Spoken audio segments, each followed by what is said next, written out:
खबर आपको देंगे। लकी मरवत में थाना तजोड़ी की मोबाइल पर खुदकुश हमला हुआ है, जिसमें एक एहलकार शहीद और 5 जख्मी हो गए।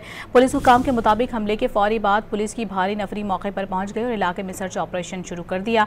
वज़ीर आज़म शहबाज शरीफ ने वाक़े की शदीद मजम्मत करते हुए शहीद एहलकार के लिए दुआए मग़फ़िरत और लवाहिकीन के लिए सब्र व इस्तिक़ामत की दुआ की है। वज़ीर आज़म ने ज़ख्मियों को हर मुमकिन तिब्बी इमदाद फराहम करने की हिदायत की। उन्होंने वाज़ेह किया है कि दहशतगर्दों के मज़मूम अज़ाइम खाक में मिला दिए जाएंगे। दहशतगर्दों के मुकम्मल सद्देबाब के लिए हुकूमत पुरआज़म है। खैबर पख्तूनख्वा के गवर्नर फैसल करीम कुंडी और वज़ीर आला सुहेल आफरीदी ने भी वाक़े की शदीद मजम्मत की और वाज़ेह किया कि सूबाई हुकूमत पुलिस के साथ खड़ी है।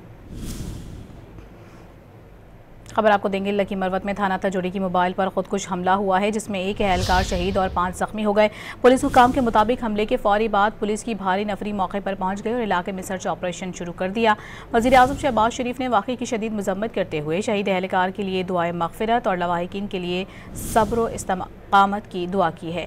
वज़ीर आज़म ने ज़ख्मियों को हर मुमकिन तिब्बी इमदाद फराहम करने की हिदायत की। उन्होंने वाज़ेह किया है कि दहशतगर्दों के मज़मूम अज़ाइम खाक में मिला दिए जाएंगे। दहशतगर्दों के मुकम्मल सद्देबाब के लिए हुकूमत पुरआज़म है। खैबर पख्तूनख्वा के गवर्नर फैसल करीम कुंडी और वज़ीर आला सुहेल आफरीदी ने भी वाक़े की शदीद मजम्मत की और वाज़ेह किया कि सूबाई हुकूमत पुलिस के साथ खड़ी है।